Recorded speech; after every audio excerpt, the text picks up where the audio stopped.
Բարև ձեզ, Ստեփան Գրիգորյան YouTube-յան ալիքի մասնակիցներ։ Ողջունում եմ ձեզ բոլորիդ։ Այսօր մայիսի 8-ն է։ Դուք տեսնում եք ինչքան լուրջ են զարգացումները, ու ինչքան մենք ճիշտ ենք, երբ որ գրեթե ամեն օր մեր հանդիպումների ժամանակ ֆիքսում ենք, որ աշխարհում անընդհատ առաջանում են խնդիրներ։ Ու այս ալեկոծվող աշխարհում դու պետք է կարողանաս ճիշտ կողմորոշվել։ Պատկերացնում եք ինչքան լիքը դարդեր կային աշխարհում ու ցավով պետք է ասեմ նոր պրոբլեմ, նոր կոնֆլիկտ առաջացավ, որը իրոք կարող է վերածվել մեծ պատերազմի։ Հնդկաստան, Պակիստան։ Այսօր անպայման ես այս թեմային կանդրադառնամ, քանի որ Հայաստանը ունի ուղղակիորեն կենսական նշանակություն ունեցող շահեր Հնդկաստանի հետ համագործակցության հետ կապված ռազմատեխնիկական ոլորտում, ուրեմն ես կանդրադառնամ նրան ոնց են աշխարհում արձագանքել այս կոնֆլիկտին, կոնֆլիկտը վաղուց է կա, բայց ես կասեի սառեցված վիճակում է, բայց վերջի զարգացումները ցույց են տալիս, որ գնում է էսկալացիա։ Ուրեմն այս թեմայից մենք անպայման կխոսենք։ Պարզա այսօր գլխավոր թեման, այնուամենայնիվ գլխավոր թեման կլինի Նիկոլ Փաշինյանի այցելության հետ կապված Մոսկվա։ Այս ԱՊ-ի երկրների նիստին նվիրված 80-ամյակի ֆաշիզմի դեմ հաղթանակի օրվա կապակցությամբ։ Շքերթին մասնակցությունը, ես ասել եմ իմ կարծիքը չեմ կրկնի, այսօր ես կխոսեմ նրա մասին, ինչու Իլհամ Ալիևը վերջի պահին հրաժարվեց, ինչու այնուամենայնիվ Նիկոլ Փաշինյանը չհրաժարվեց գնալ Մոսկվա։ Իմ կարծիքով դա լուրջ, նուրբ օպերացիա էր, որը անցկացրեցին Ռուսաստանը Ադրբեջանի հետ Հայաստանի դեմ ուղղված։ Ռիսկերը մեծ են, դրա պատճառով, որ Նիկոլ Փաշինյանը կմասնակցի Մոսկվայում, գիտեմ ինչ հույսեր ինքը ուներ, բայց վերջի պահի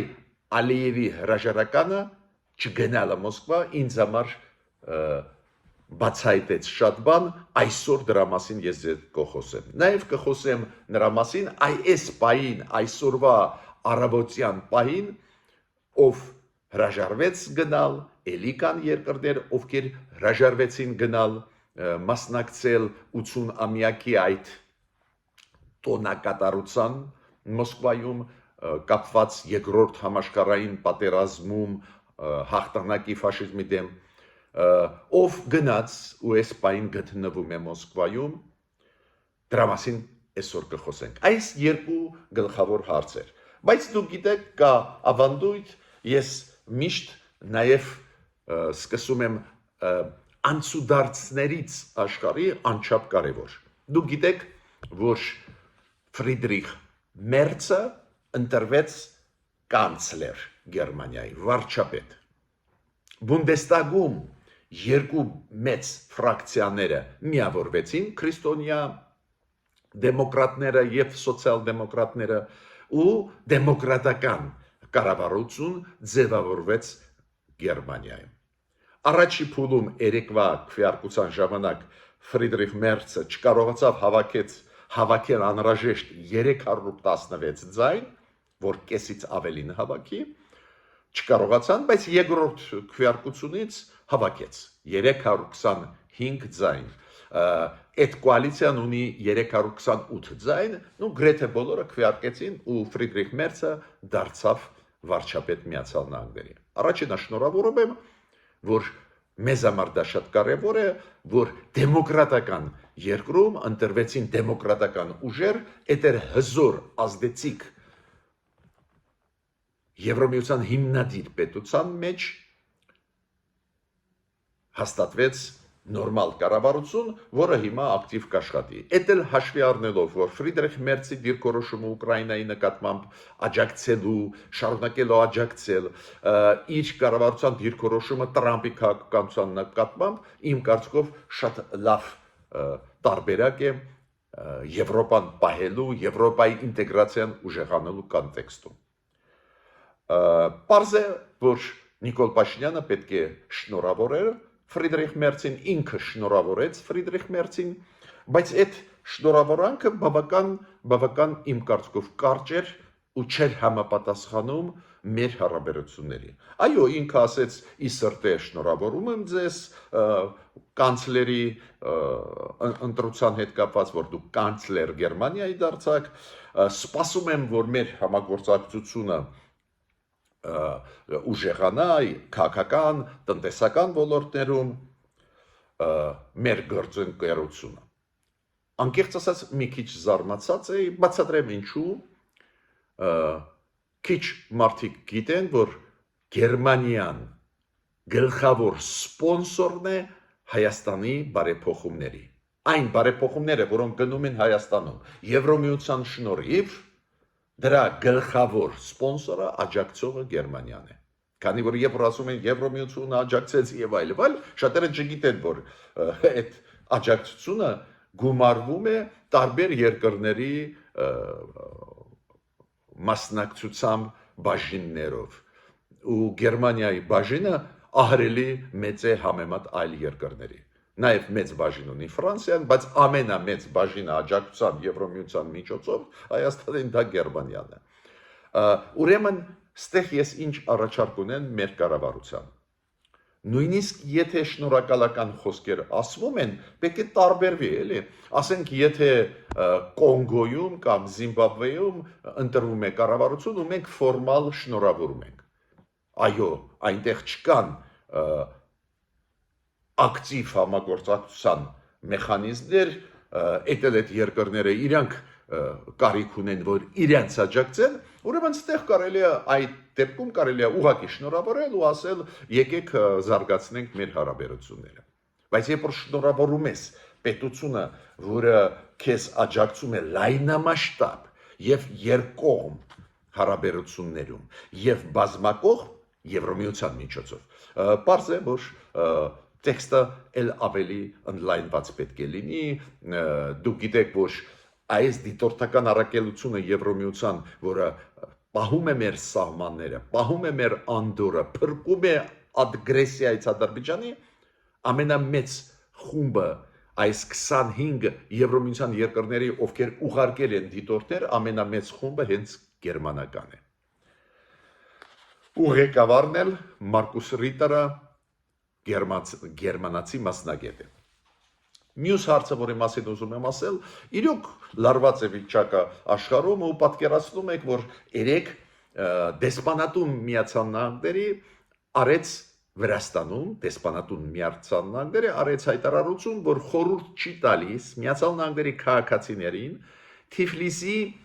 3 ամենախոշոր առևտրական կենտրոններ այցելել։ Իրանք նշեցին այդ 3 ամենախոշոր առևտրական կենտրոնները Թիֆլիսում, որտեղ որ կարող են լինել ահաբեկչական ակտեր, պայթյուններ, կարող են ինչ-որ ահաբեկչական լուրջ ակտեր արվել։ Ու դեսպանատուն զգուշացրեց եւ Միացյալ Նահանգների քաղաքացիներին չգնալ այնտեղ եւ զգուշացրեց իր աշխատակազմը եւ դիվանագետներին եւ աշխատակազմը դեսպանատան, որ արգելվում է այնտեղ գնալ։ Վրաստանի պարզ է անվտանգությունը արձագանքեց, ասեց առանց մեզ հետ խորհրդակցելու կամ համաձայնեցնելու ինչի է կանում այս ձևի հայտարարություններ, բայց դուք գիտեք, Ամերիկան այն երկիր է, որը իր քաղաքացիների մասին մտածում է, ստանում է տարբեր խողովակներով ինֆորմացիան ու անում է հայտարարությունները համապատասխանող վտանգների։ Ես կարծում եմ, որ դա լուրջ ազդակ է մտածելու ու հասկանալու, որ լուրջ է վիճակը աշխարհում, նաև մեր հարևանների մոտ։ շատ լավ կլինի, որ ամեն ինչ կայուն լինի, նույն հարևան, բարեկամ ժողովրդի մոտ, վրացիների մոտ, բայց այս ձևի հայտարարությունները ցույց են տալիս, որ վտանգներ միշտ էլ կան։ Հիմա ես պետք է ասեմ, որ անչափ կարևոր փոփոխություններ են կատարվում Դոնալդ Տրամփ Միացյալ Նահանգների նախագահի քաղաքականության մեջ։ Վերջի օրերի մասին է խոսքը, բարի բուն իմաստով 4-5 օրվա մասին է խոսքը։ Դոնալդ Տրամփը հիշում եք, ես ձեզ ասել եմ, հայտարարեց, որ իրանք կամաց-կամաց անցնում են ռուս-ուկրաինական պատերազմի կոնտեքստով, անցնում են Ուկրաինայի կողմ։ Դոնալդ Տրամփը նաև հայտարարեց, որ ինքը սկսեց հասկանալ, որ Ռուսաստանը չի բավարարվի այն տարածքներով, որոնք գրավեց Ռուսաստանը։ Ռուսաստանը ուզում է գրավել ամբողջ Ուկրաինան։ Ու ըստ դրա ինքը ասեց, իրանք կշարժվեն։ Դուք գիտեք, Միացյալ Նահանգները սկսեցին փոքր քանակությամբ, փոքր գումարների, բայց ռազմական աջակցություն շարունակել Ուկրաինային։ Դա ազդակներ են։ Դոնալդ Տրամփը հայտարարեց, որ մեծ յոթնյակ վերադառնալը Ռուսաստանի հիմա անհնար է։ Մինչդեռ հիշում եք, ուղիղ 1 ամիս առաջ ինքը ասում է պետք է վերադառնան, պետք է սկսենք համագործակցել։ Ինչու ես մանրամասն այդ օրինակները ասած Դոնալդ Տրամփի Ռուսաստանի հետ կապված ձեզ ասում եմ։ Դոնալդ Տրամփը սկսեց հասկանալ, որ իրան խաբում է Պուտինը, իրան վարկաբեկում է Պուտինը ու թույլատրում է իր դիրքերը, Դոնալդ Տրամփի դիրքերը եւ Միացյալ Նահանգներում եւ աշխարհում։ Ու սկսեց հետ կանգնել այդ քաղաքականությունից։ Ռուսաստանին դուրս բերել իզոլյացիայից, Ռուսաստանին աջակցել։ Հիմա հակառակը ինքը ասում է, մենք, քանի որ Ռուսաստանը չի ուզում խաղաղություն, հիմա սկսում ենք փոխել մեր մոտեցումները ու պլանավորում ենք ուժեղացնել սանկցիաները Ռուսաստանի դեմ։ Այդ թեման մի քիչ խորացրեցի, այ հիմա ինչու, որ կապենք այն միջոցառմանը, որը կլինի վաղը Մոսկվայում, Կրեմլում, մայիսի 9-ին եւ Կարմիր հրապարակում։ Կապեն դրա հետ։ Դրա հետ է կապված նաև, որ Ալիևը հրաժարվեց գնալ Մոսկվա, ինքը հասկացավ, որ ոչ միայն Եվրոմիությունը շատ դժգոհ կլինի, եթե գնա Փաշինյանը, այլ լիդերներ Մոսկվա, նաև Դոնալդ Տրամփը, ու պարզ է, որ Իլհամ Ալիևը 10 անգամ կմտածի ու մտածեց ու չի գնում։ Այդ ինչ մենք զգուշացրել ենք մեր կառավարությամբ, որ փոխվեց դիրքորոշումը Միացյալ Նահանգների։ Հիմա Միացյալ Նահանգներն են դեմ են։ Ու ես չեմ ասում, որ Դոնալդ Տրամփը հայտարարեց 2 օր առաջ, որ գլխավոր դերակատարը երկրորդ համաշխարհային պատերազմում ֆաշիզմի դեմ ջախջախման process-ում հենց Միացյալ Նահանգներն են, այլ ոչ թե Ռուսաստանը։ Այդ Դոնալդ Տրամփի խոսքեր են, իմ խոսքերը չեն։ Դա է պատճառը, ես կասկած չունեմ, որ Լաոսի նախագահան հրաժարվեց գնալ Մոսկվա վաղը։ Լաոսի նախագահանի, ոչ միայն Իլհամ Ալիևը։ Այն երկրները, որոնք նայում են, օրինակ Լաոսը, նայում է Ամերիկայի դիրքորոշմանը ու չգնացին։ Ու ասեցին կովիդով հիվանդ է Լաոսի նախագահան, այս ոնց է մի օրում պարզվեց, որ կովիդով հիվանդ է, չէ՞։ Դա կապված է դրա հետ, որ Դոնալդ Տրամփը փոխեց իր դիրքորոշումը։ Հիմա միջև վերադառնալը այն թեմային, գնալ, չգնալ, Նիկոլ Փաշինյանի հայտարարությունը երեկվա ազգային ժողովում, որ ինքը գնում է, միջև վերադառնալ այս թեմային, քննարկել այս թեման,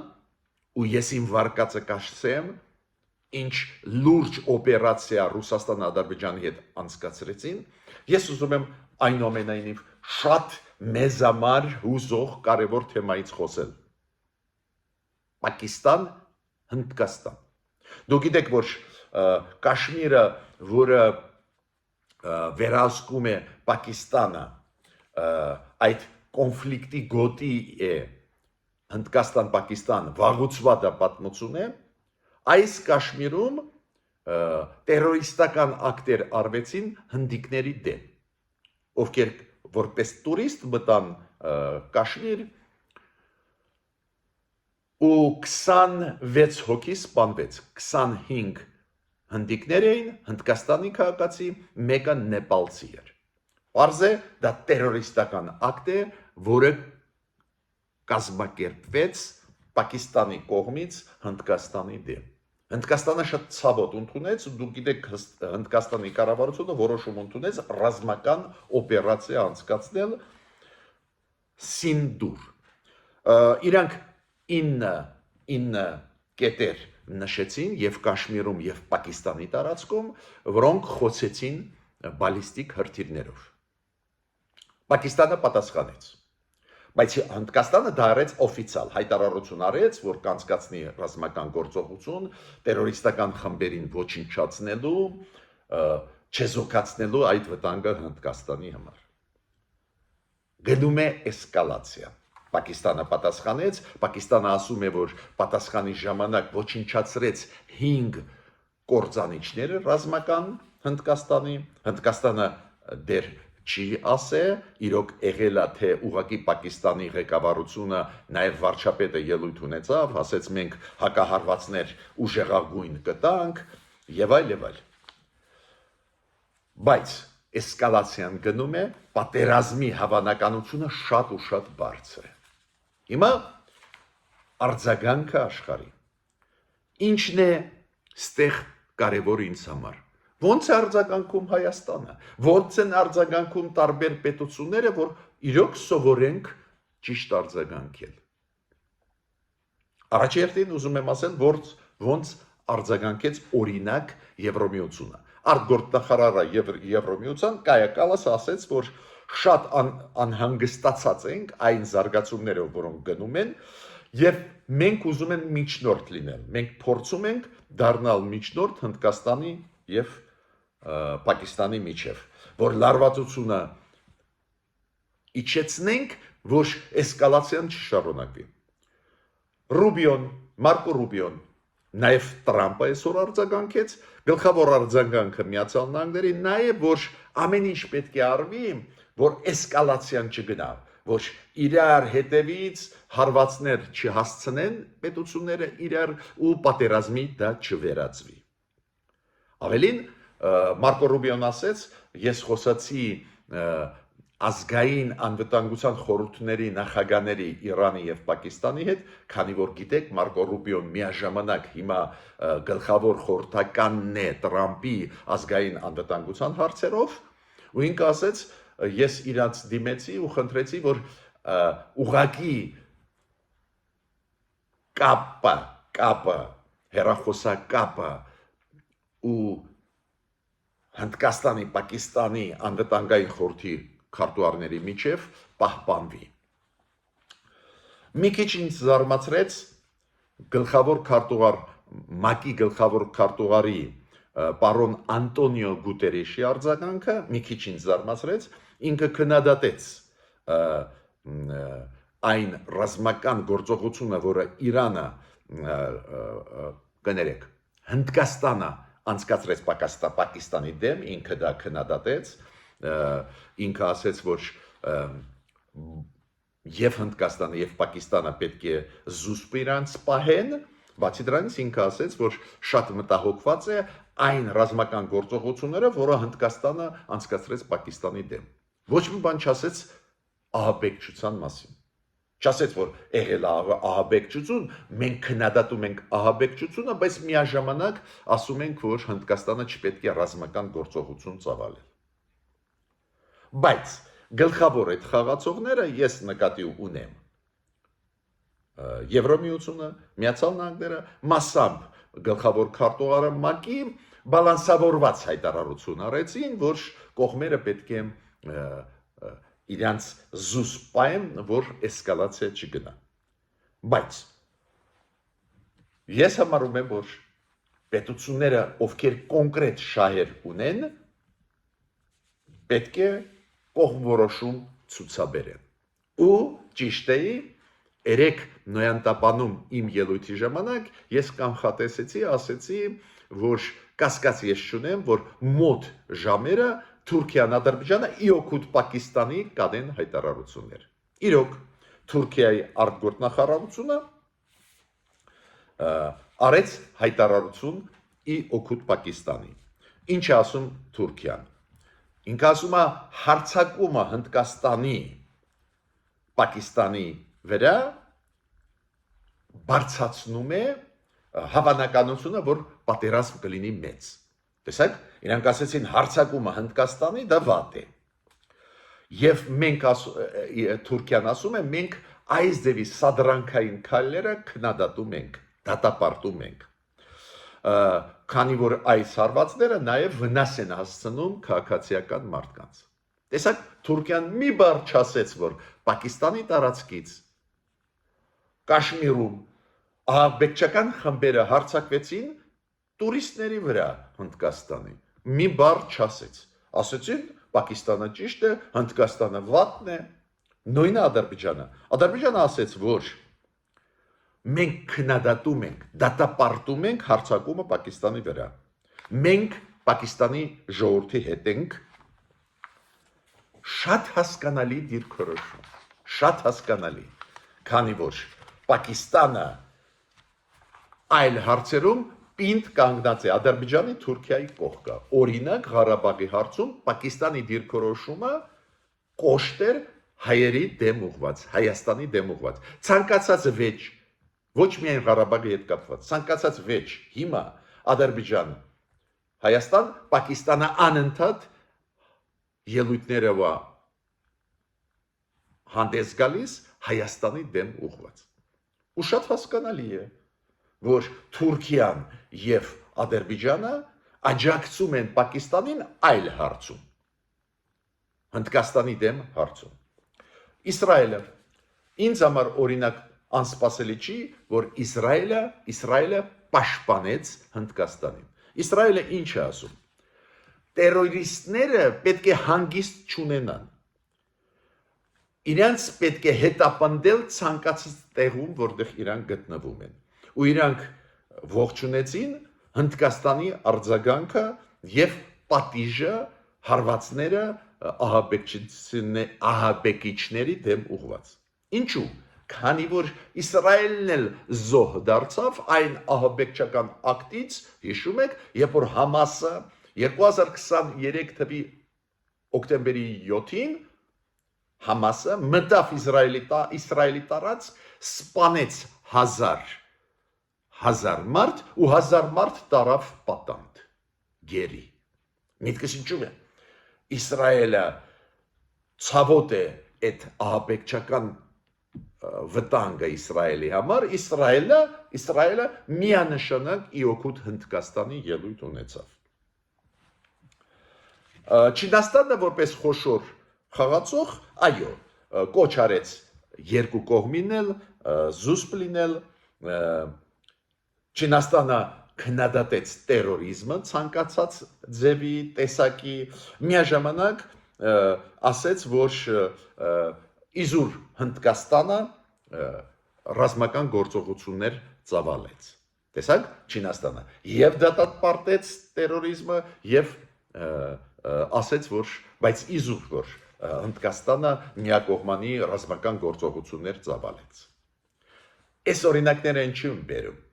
Խոշոր խաղացողները ավելի բալանսավորված կարծիք ասեցին, մեծ շահեր ունեցող, ավելի փոքր խաղացողները ունեն կոնկրետ շահ։ Թուրքիան, Ադրբեջանը կոնկրետ ի օգուտ Պակիստանի խոսացին։ Իսրայելը, քանի որ իր համար ահաբեկչությունը լուրջ մարտահրավեր է, ի օգուտ Հնդկաստանի։ Այդ ֆոնի վրա ես ընդհանուր առմամբ ողջունում եմ դիրքորոշումը Հայաստանի։ Դուք գիտեք, որ երեք պարլամենտում, ազգային ժողովում Արադ Միրզոյանին հարց տվեցին ու ինքը ասեց, որ մենք դատապարտում ենք ահաբեկչությունը։ Կոպիտ ասած Հայաստանը կանգնեց Հնդկաստանի կողքը։ Ու դա ճիշտ է,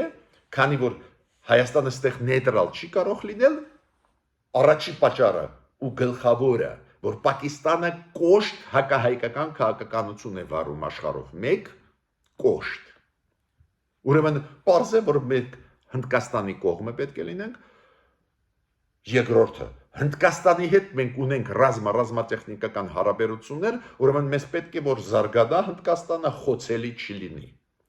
Բայց մենակ մի ստեղ ունեմ առաջարկ Արարատ Միրզոյանի։ Օրինակ, ես առաջի անգամը իմացա մեր հայտարարության մասին երեկվա ազգային ժողովում Արարատ Միրզոյանի ելույթից։ Բայց այդ ելույթը պետք է տարածել, որ հասնի տարբեր ձևերով մարդկանց, տարբեր լեզուներով։ Օրինակ, միջ իր հայտարարություն ազգային ժողովում ես չգտա ոչ միտեղ մեր արձագանքը, անգլերեն կամ ռուսերեն կամ այլ լեզուներով, որ աշխարհը իմանա ում հետ ես, որ Հնդկաստանը ել ավելի հստակ ֆիքսի, որ Հայաստանը ծանրպային կողքներ։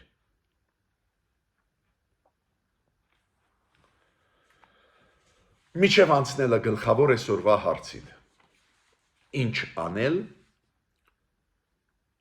Այո, Նիկոլ Փաշինյանը որոշում ընդունեց գնալ Մոսկվա։ Ես ասել եմ, ինչ ռիսկեր պարունակում է չեմ կրկնի, բայց իմ կարծիքը կասեմ, ոնց նուրբ համաձայնեցնելով Ալիևը Պուտինի հետ, այդպես արեցին, որ Նիկոլ Փաշինյանը գնում է Կրեմլ, Մոսկվա, դրա պատճառով կունենան խնդիրներ Եվրոմիության հետ Միացյալ Նահանգների, ինչն էլ ուզում էին Պուտինը եւ Ալիևը, քանի որ մեր աջակցողները արևմուտքն է։ Ու Նիկոլ Փաշինյանի գնալը Մոսկվա մայիսի 9-ին հարցականներ կբարձրացնի եւ Տրամպի մոտ եւ Եվրոմիության մոտ։ Այո, իրանք մեզ հետ կշարունակեն աշխատել, դա պարզ է, բայց շատ ու շատ կթուլանան մեր դիրքերը։ Հենց դա են ուզում Պուտինը ու Ալիևը։ Պատդում եմ, այս օպերացիան իրանք լավ անցկացրեցին։ Բայց միջև դա ես ուզում եմ ասել, որ ես միշտ շնորհակալություն եմ ձեզ հայտնում ձեր աջակցության համար։ Շնորհակալ եմ Վիկտորիա Մարտիրոսյանին, Եվգենիա Չակարյանին, Մհերին, Մարիան Վանեցյանին։ Շնորհակալ եմ ձեր ակտիվության համար։ Շնորհակալ եմ Սերիոժա Սաֆարյանին, Ռուբեն Մկրտչյանին, Հրահատ Նուրիջանյանին, Հովանես Հովանեսյանին, Կարինե Ապրեսյանին, Գոհար Թումանյանին, Գայանե Ավդալյանին, Զինա Երանոսյանին։ Այս Զինա Երանոսյանը շատ կարևոր հարց բարձրացրեց, ասում է, ես պարոն Գրիգորյան, տեսնում եմ, որ շատ ու շատ նորմալ մարդիկ կան, որն է ձեր կարծիքը, կամ կան նոր քաղաքական ուժեր, կամ կան լիքը նոր ինչ-որ փորձագետներ եւ այլ եւ այլ։ Ոստեղ այս Զինա Երանոսյանի հարցին ես ուզում եմ պատասխանել։ Ես բազմիցս ձեզ հետ խոսացել եմ այդպես կոչված հիբրիդային պատերազմի մասին։ Հիբրիդային պատերազմը տարբեր բաներ է պարունակում իր մեջ։ Օրինակ, ուղղակի սուտ տարածելը Հայաստանի դեմ ուղղված, ուղղակի օգտագործել հայկական ազգանուններով մարդկանց, ովքեր մեր անկախության մասին խոսում են, Ամերիկայից եկած, Եվրոպայից եկած, դա ձևեր են հիբրիդային պատերազմի։ Պաշտոնական Ռուսաստանի հայտարարությունները մեր դեմ ուղված, մեր անկախության դեմ ուղված, մեր պատվի դեմ ուղված, դա էլ հիբրիդային պատերազմ է։ Ադրբեջանը վարում է լրջագույն հիբրիդային պատերազմ մեր դեմ, մեր ինքնությունը սեփականաշներելով, իբր եկեղեցիները հայկական իրանցն են, դա այդ տարեր են հիբրիդային պատերազմի։ Բայց կա էլի հիբրիդային պատերազմ, համարում եմ ամենավտանգավոր։ Երբ որ, ասենք, Հայաստանում ինչ որ երիտասարդ տարիքով մարդիկ ակտիվանում են ու ակտիվացան վերջի ժամանակներս, ինչ որ Եվրոպայից են խոսում, արժեքներից, մենք կողմնակից ենք եւ այլ, ու հաճախ դուք խափնվում եք։ Դուք ասում եք, պարոն Գրիգորյան, շատ լավ է, մենք ձեզ ճանաչում ենք, նայեք էլի նոր մարդիկ կան, ովքեր եվրոինտեգրացիայից են խոսում։ Ներդերված, ոչ բոլորը պարզ է, կան ազնիվ մարդիկ, բայց շատերը ներդերված են Ռուսաստանի կողմից։ Բացատրեմ ինչի, որ ամենակարևոր պահին ձեզ ասեն, գիտեք ինչ է, հա, եվրոինտեգրացիա է, բայց ոնց կարանք առանց Պուտինի քայլ անեն, կամ ոնց կարանք չգնանք մայիսի 9-ին վաղը Մոսկվա։ Ու ես ցավով պետք է ասեմ, որ նույնիսկ մենք մեկ խափնվում ենք, օրինակ ինչ որ երիտասարդ սերունդ հիմա կա, պրոեվրոպական իբր եւ այլ, ու երեք լսում եմ, ասում են, ոչ չէ, ոնց չգնալ Մոսկվա։ Մոսկվա գնալու կողմնակիցները չեն կարող լինել պրոեվրոպական, պրոդեմոկրատական։ Ոնց դու կարաս ֆաշիստական ռեժիմի հետ միասին անցկացնել հաղթանակի շքերթը Մոսկվայում։ Ռուսաստանի պայքարը Ուկրաինայի դեմ, մեթոդները, ոչնչացումը եկահազգի դա ֆաշիզմ է։ Ու դու գնում ես այնտեղ։ Ու դու ասում ես, չէ, Նիկոլ Փաշինյան գնա այնտեղ շահեր կան։ Չի կարող պրոդեմոկրատականը դա ասի։ Երբ որ պրոռուսական ուժերը դա ասում են, ես համաձայն չեմ, բայց ես հասկանում եմ, իրանք ասում են, չէ, մենք պետք է Ռուսաստանի ստրուկը լինենք։ Ու ինչ կարող ես ասել, համաձայն չես, բայց իրենց տրամաբանության մեջ դա ճիշտ է։ Բայց մարդը, որ ասում է, որ պրոեվրոպական է ու ասում է, չէ, պետք է գնանք Պուտինի հետ հանդիպենք, ինքը պրոեվրոպական չի։ Ուրեմն հարցադրումը շատ կարևոր է, շատ լավ է, որ մենք համագործակցենք պրոդեմոկրատական մարդիկ, պրոեվրոպական մարդիկ, բայց ցավով պետք է ասեմ, որ ներդերված մարդիկ շատ կան ու էսա հիբրիդային պատերազմի տարերից մեկը ուշադիր եղեք։ Մյուսը ինչի մասին ուզում եմ ասել։ Մայիսի 9։ Ես ուզում եմ իմ մտքով ձեզ հետ կիսվել։ Կասկած ես չունեմ, Պուտինը Ալիևի հետ պայմանավորվեցին ու այդ օպերացիան անցկացրեցին։ Պուտինը շատ էր ուզում, որ Նիկոլ Փաշինյանը լինի Մոսկվայում, որ վարկաբեկվի Եվրոպայի Միացյալ Նահանգների կողմից։ Դա շատ էր ուզում նաև Ալիևը։ Ինչու՞։ Ինչքան մենք թուլանանք Եվրոմիության աչքերում, Ամերիկայի աչքերում, այդքան իրանք կճնշում գործադրեն մեզ վրա, այդքան շատ մեզանից կկորզեն։ Շատ տրամաբանական է։ Ու սկզբից ասում էին Ալիևը գնում է եւ այլ, որ Նիկոլ Փաշինյանն էլ համաձայնվի, քանի որ Նիկոլ Փաշինյանը իրոք ուզում է հանդիպել Ալիևի հետ։ Իրոք ուզում էր օգտագործել այդ պահը, արանքում խոսալ, համոզել, որ ստորագրի Ալիևը։ Կարծես թե այդ ցանկությունը վատը չի, ասեմ ձեզ։ Ավելին, ես կասկած չունեմ, որ Նիկոլ Փաշինյանը հույսեր էր փայփայում, որ Պուտինը կազդի Ալիևի վրա։ Կոպիտ ասած Նիկոլ Փաշինյանը ասում էր Պուտինին, ես ձեզ մոտ կգամ, բայց աջակցեք էլի, որ Ալիևի հետ հանդիպեմ, այդ բաղադրիչը կար։ Ավելին, ազգային ժողովում երեք, երբ որ հարց տվեցին, դուք պլանավորում եք ինչ որ հանդիպումներ Մոսկվայում, Նիկոլ Փաշինյանը ասեց, այո, այս ձևի առիթ ես ուզում եմ օգտագործել առանձին երկկողմ հանդիպումներ։ Ակնհայտ է։ Լաոսի նախագահի, Վենեսուելայի, Կուբայի կամ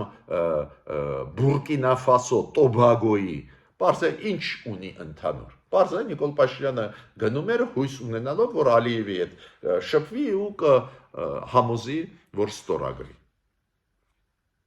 Բայց ներգրավեցին, ասեցին, որ Ալիևն էլ կլինի եւ այլ, հետո Ալիևը թռավ։ Ալիևը հիմա արևմուտքի աչքերում շատ է բարձրանալու։ Հա,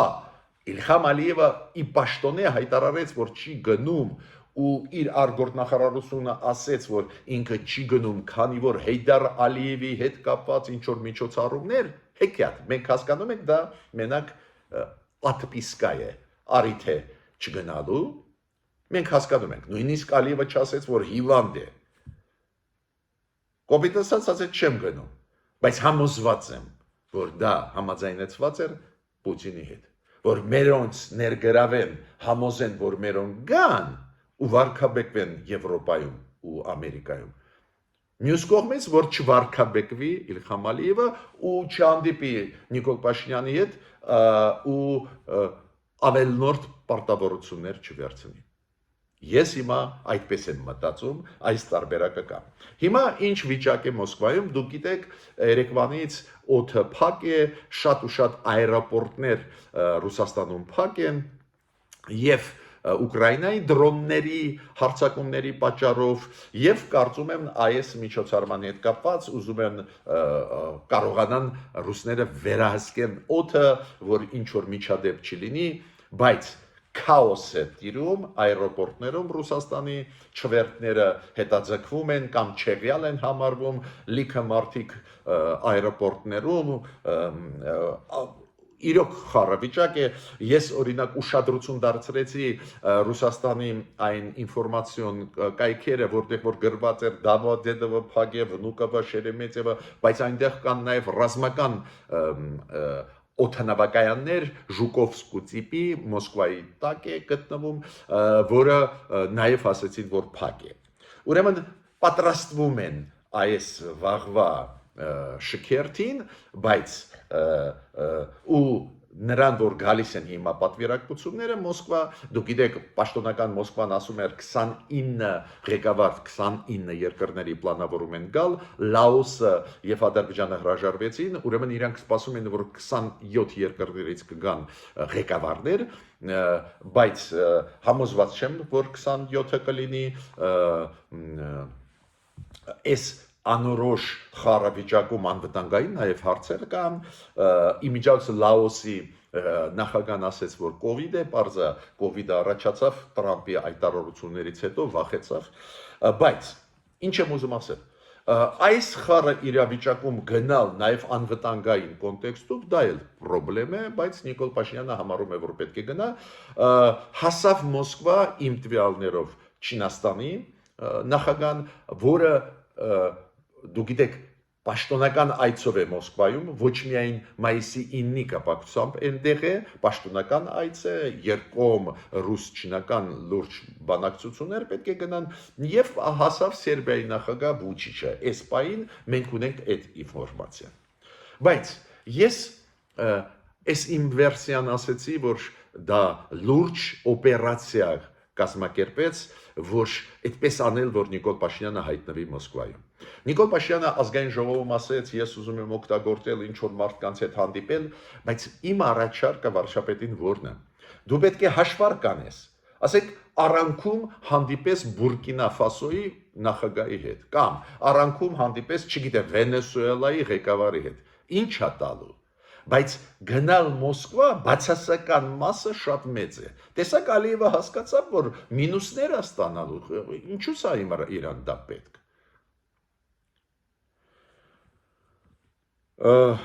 Ինչ եմ ուզում ասել նաև ուզում եմ ասել, որ շատ մտահոգված եմ այն մթնոլորտում, որը կա ազգային ժողովում։ Ահավոր մթնոլորտ էր երեք։ Գիտեք, ես նույնիսկ չեմ ուզում խորանալ, փոխադարձ վիրավորական խոսքեր, փոխադարձ անպատվում, ահավոր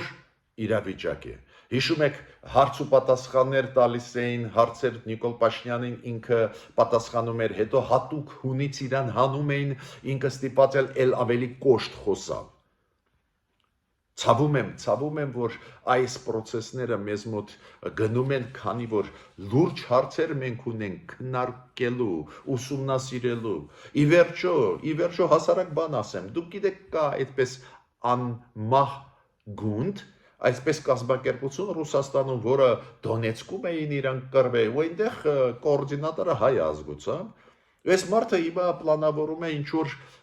երթ կազմակերպել վաղը Երևանում։ Ինչ-որ Գեորգիևյան այդ ժապավեններով, այդ ռուսական Գեորգիևսկի լենտի, հասկանում եք, այս մեզ պետք չի այս ձևի բաներ։ Մենք վարկաբեկվում ենք ժողովրդավարական աշխարհում, քանի որ ժողովրդավարական աշխարհը այս բաները դիտում է ռուսական դաժան պատերազմի կոնտեքստով Ուկրաինայում։ Այնտեղ ռմբակոծում են բնակելի շենքեր, այնտեղ ահավոր ռազմական հանցագործություններ են կատարվել այս 3 տարվա մեջ։ Ու ինչ որ արհեստական ստեղ բերում են այս ձևի նարատիվներ, այս ձևի նախաձեռնություններ, կասկած ես չունեմ, որ դա բացասական է արձագանքելու մեր հեղինակության վրա, բացասական ազդեցություն կունենա։ Ես ավարտեցի այսօրվա իմ ելույթը, կոչ եմ անում եւ իշխանություններին եւ ընդդիմությանը մի քիչ լրջանալ։ Այս ինչ կատարվում է ազգային ժողովում, ցավ է պատճառում ինձ։ Մենք ունենք հիմա շատ ու շատ այլ կարևոր հարցեր լուծելու, օրինակ անվտանգության հետ կապված։